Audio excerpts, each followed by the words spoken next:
Here are the three biggest mistakes I see made by Social Security disability applicants.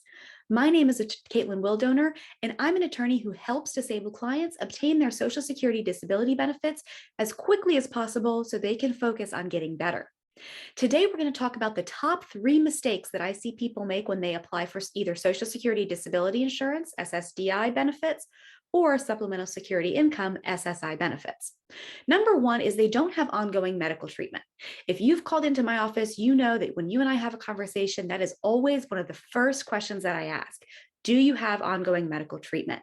And that's because that's what Social Security uses to determine disability. They can't just go off of your word that you have a difficult time cooking or doing laundry or going to work. They have to see concrete medical evidence that you do have those limitations, and additionally, why you have those limitations, what physical or mental impairments are creating those limitations for you. So you need to have consistent ongoing medical treatment that shows Social Security that your condition is severe, what your conditions are, and the limitations that you've got from your condition or conditions. The second thing is they don't complete the forms that Social Security sends to you throughout the pendency of the claim. Sometimes I often hear that, the claims are redundant. The paperwork is duplicative, that you've already filled this out, that they should already have this information. And that might be true. But the fact of the matter is, Social Security sends you those forms because it gives you an extra opportunity to explain in your own words what you go through on a daily basis. So there's often the supplemental pain questionnaire that will get sent out if you've got pain as one of your big impairments. Take that opportunity to go through that paperwork and explain to Social Security how the pain impacts your ability to function on a day-to-day basis. If you've got cardiac impairments, they send out a supplemental cardiac questionnaire.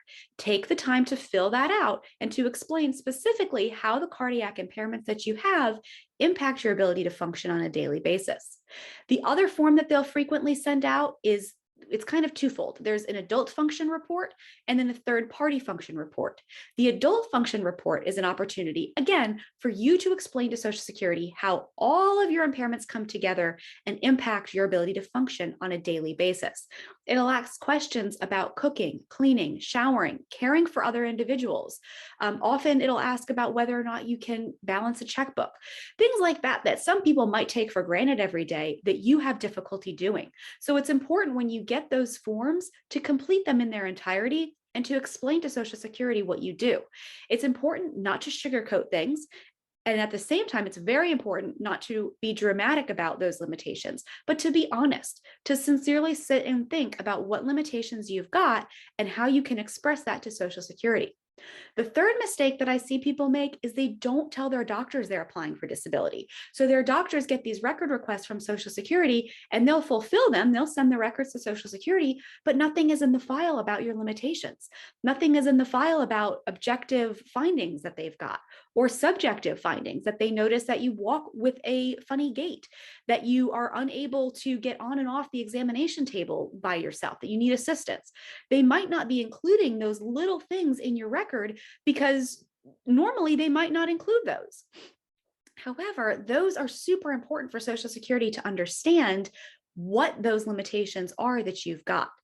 So if you are disabled and unable to work, click the link below or call the phone number on the screen for a free telephone consultation where we can talk about what I can do to help you and your disability case.